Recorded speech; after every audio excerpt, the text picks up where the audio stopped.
What's going on, everyone? Welcome back to the channel. If you're new here to the channel, consider hitting that subscribe button. Also hit that bell icon to get notified when I make new content. With that out of the way, we're going to be talking about gear. Way too much camera gear. So let's get into it.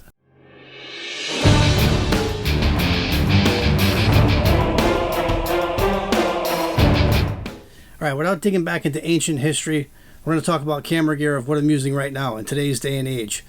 What kicked it off for me was the Sony a7 III. I've used tons of other Sony cameras in the past. Again, I'm not going to go digging back through history, but the one that really got me excited was the Sony a7 III. I use that mainly for still photography. I do some video work with it, but I mainly use that for still photography. And then when the a7C came out, that was a compact, nice small camera, so I bought that. That's a great camera. I use that for video a lot here. That's what most of my videos are shot on.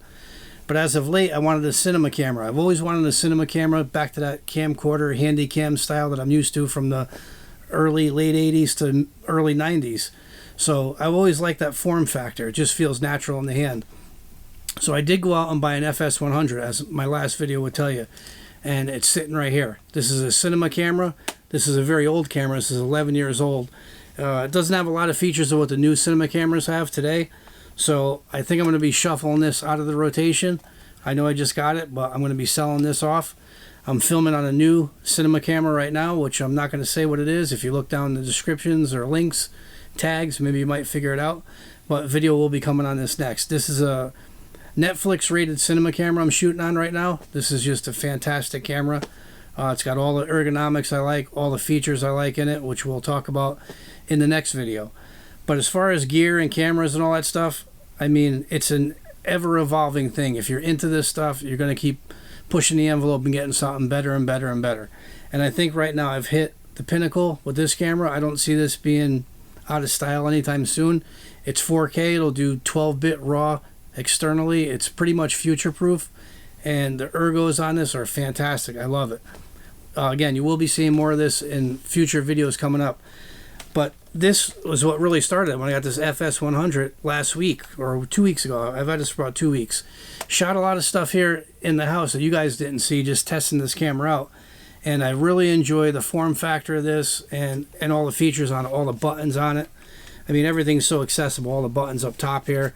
I mean, this is how a camera should be when you're filming. You should have everything at your fingertips.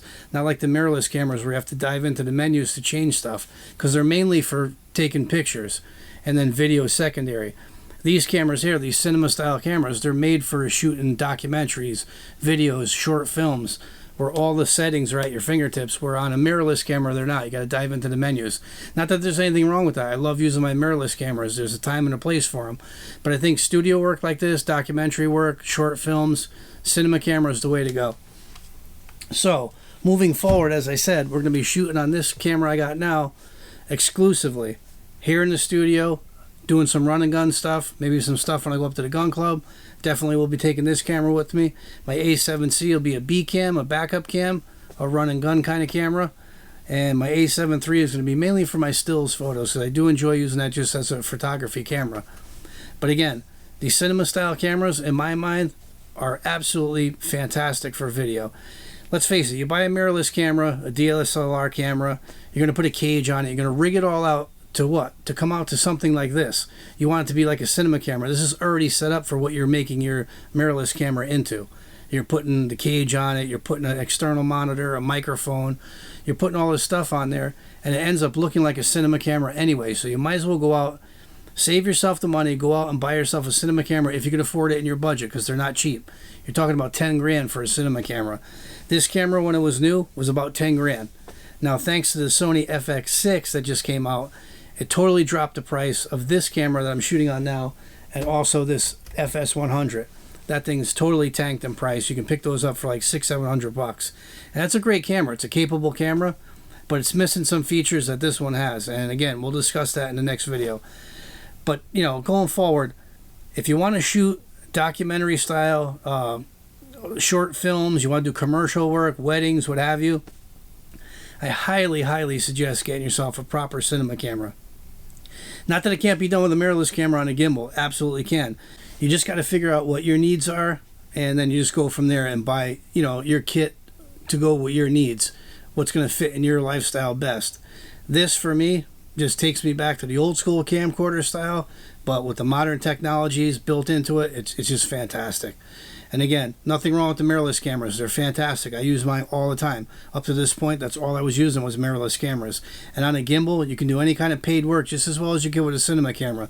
Again, it's going to come down to budget and what fits your needs.